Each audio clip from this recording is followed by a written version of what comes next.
Hi everybody, how are we? Slightly alive. My name's Kate Iles. I'm part of the team at Artesian Venture Partners. We're an alternative early stage venture capital firm that's taken a completely different approach to investing in startups in Australia. And it's fitting therefore today that I'm going to go against the grain and talk to you and give you an insider's perspective of the venture capital industry. Now, I'm going to be really honest with you, it's been a very big year. I'm slightly tired, and so halfway through my presentation, I'm going to ask you for your help. I'm going to ask you to stand in your seats and participate for a couple of minutes.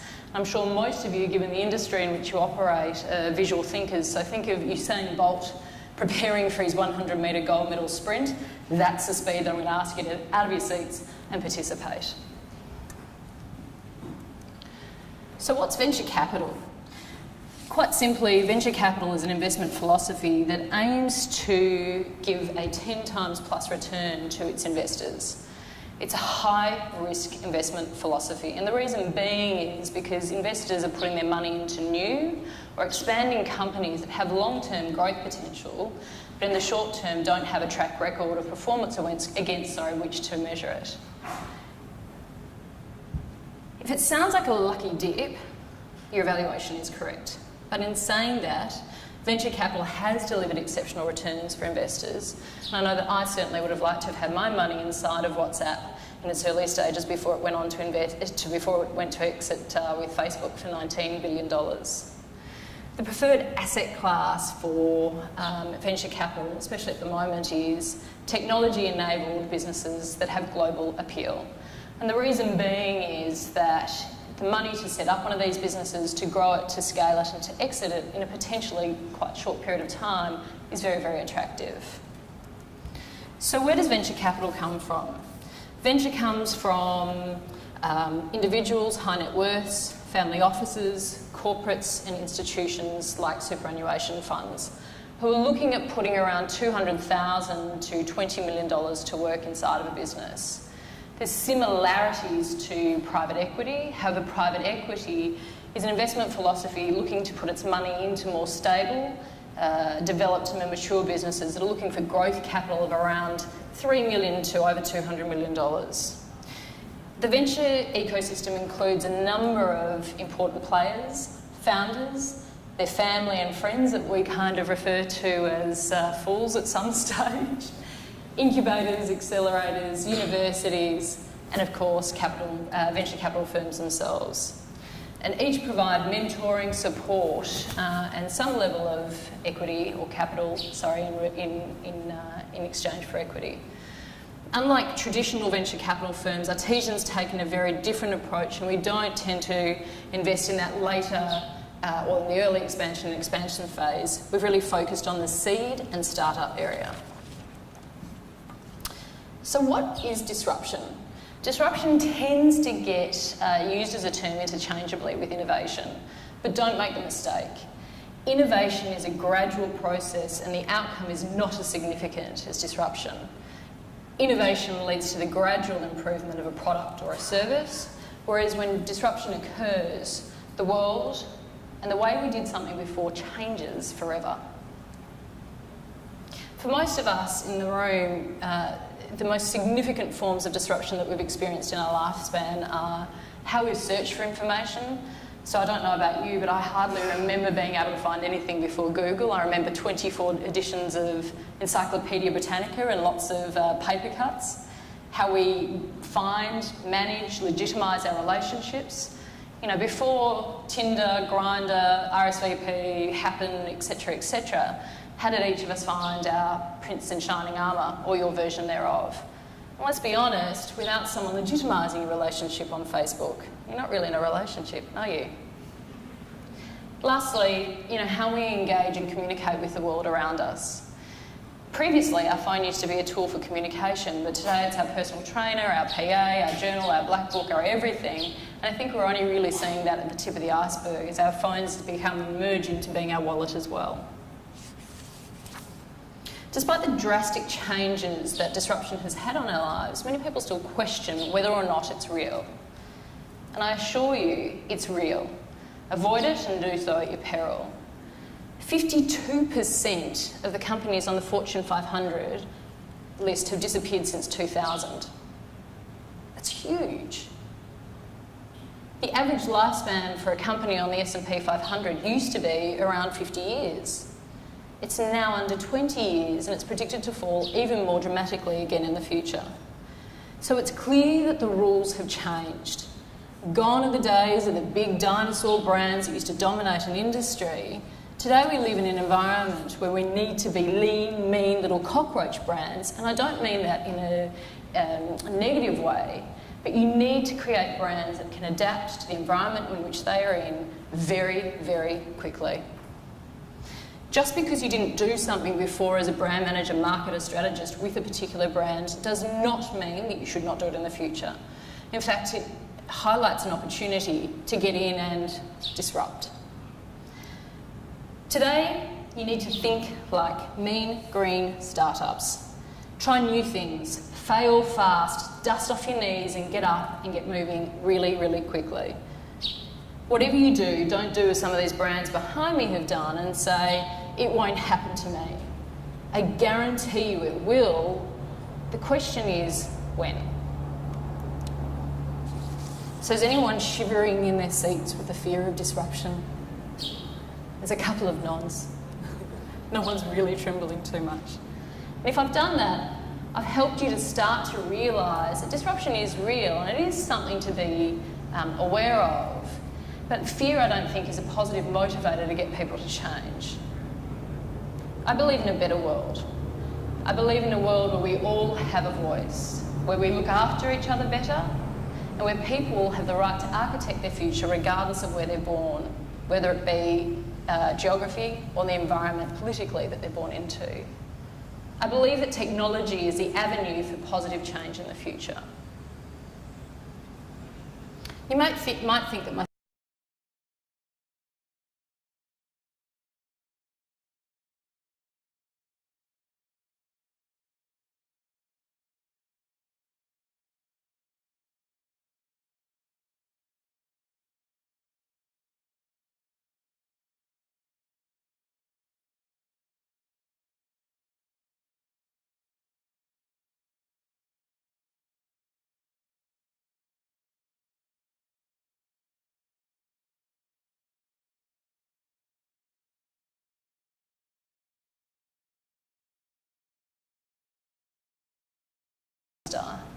it's a really exciting time to be alive.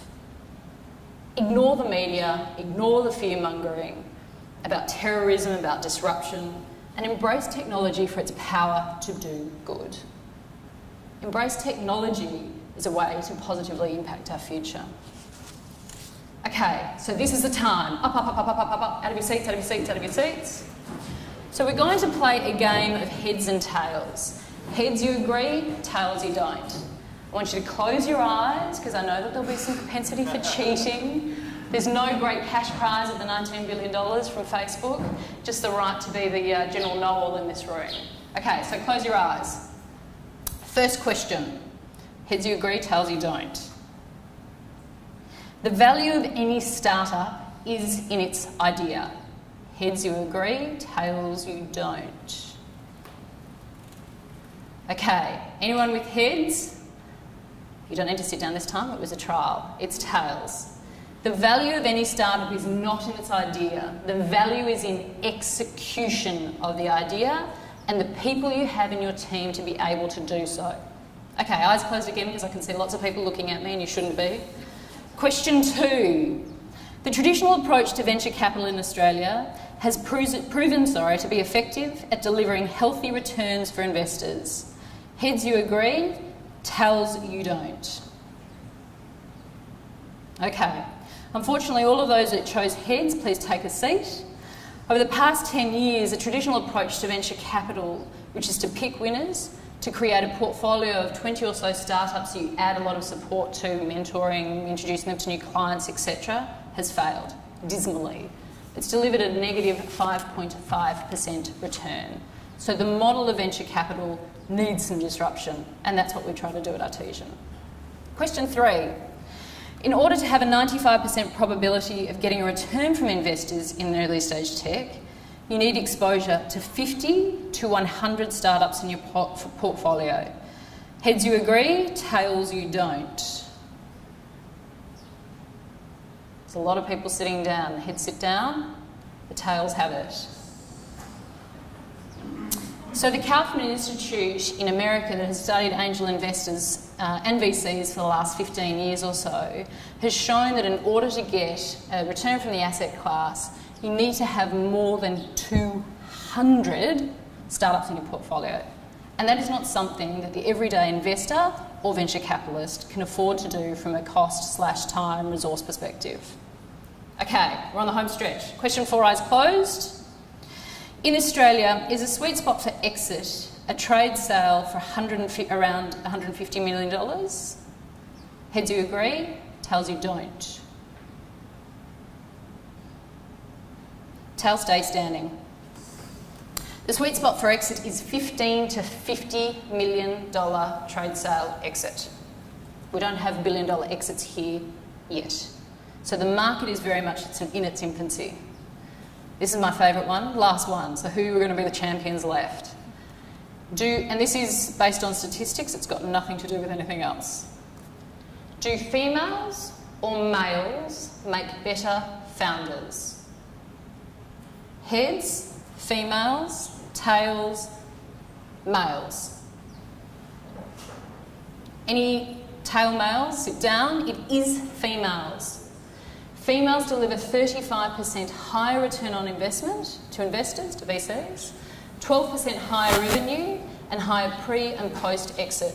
And really quickly, the reason for that generally is that they are more efficient and more frugal in how they spend their money. Thank you very much. Take a seat.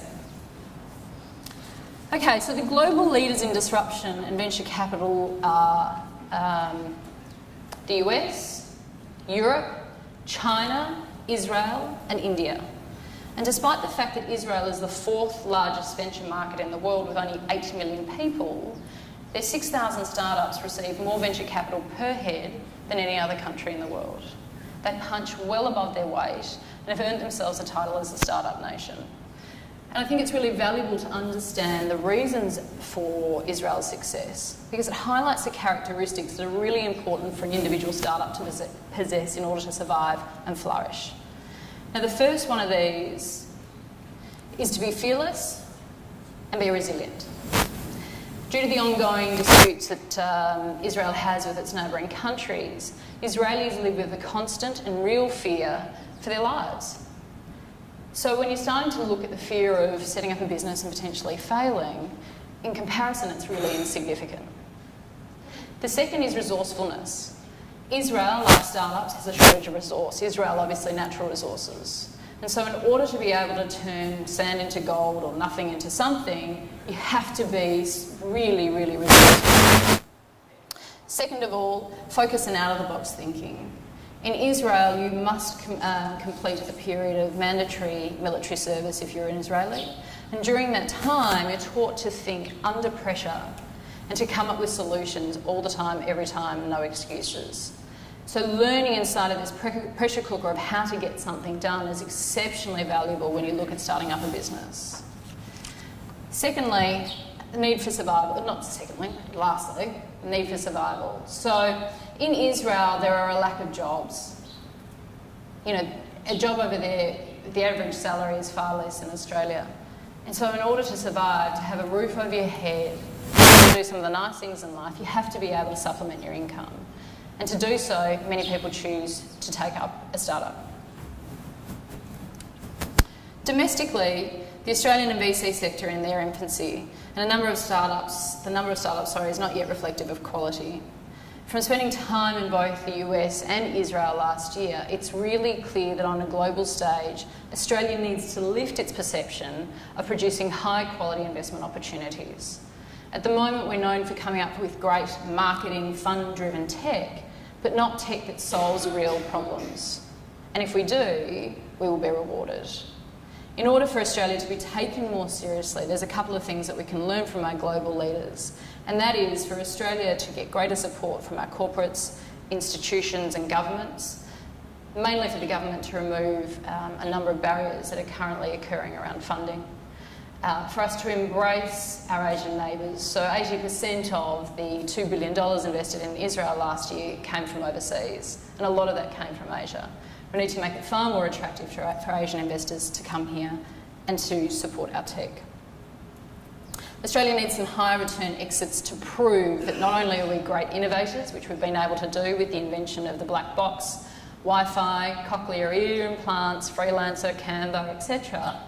It's time that we actually prove our ability to be able to exit some of these businesses and attract high quality international investors. Throwing money at the problem is not the only solution. Raising money for high quality startups is not a challenge. It's getting the growth capital to the early stages where they need it most. So, how do you embrace the chaos when you work in the creative, marketing, strategic world? Last year, corporates invested $12.3 billion into venture capital and exceeded traditional venture capitalists. The majority of this activity was driven by Google, who invested 60 times more than Intel Capital, followed by Salesforce.com. More and more I'm starting to see advertising agencies, marketers, digital agencies looking at how they can exchange their services for a slice of equity inside of businesses. Having started my career out in advertising and marketing, I can say that each and every one of you have got what it takes to be able to survive and flourish inside a VC and a startup. Working in an agency is a very, very tough gig. I'm sure you've all proven your ability to be great innovators, but if you really want to get involved, I strongly urge you to learn how to be great executors. Learn how to get stuff done.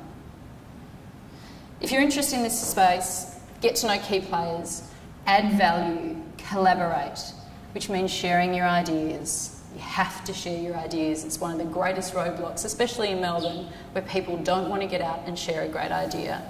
Let people adopt it. Let them percolate. Get them on board. Get them to help. That's part of the collaboration that's required.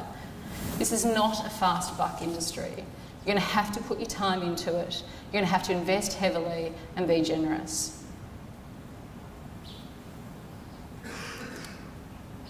So lastly, I hope I've managed to convince you that disruption is not something to be afraid of. It's something to be embraced. It doesn't have to be a negative, rather a positive and a way to a better future. Try, fail, and your ability to innovate, and use your ability to innovate as a force for good. In the words of Sheryl Sandberg, who's the CEO of Facebook, lean in and disrupt. Thank you.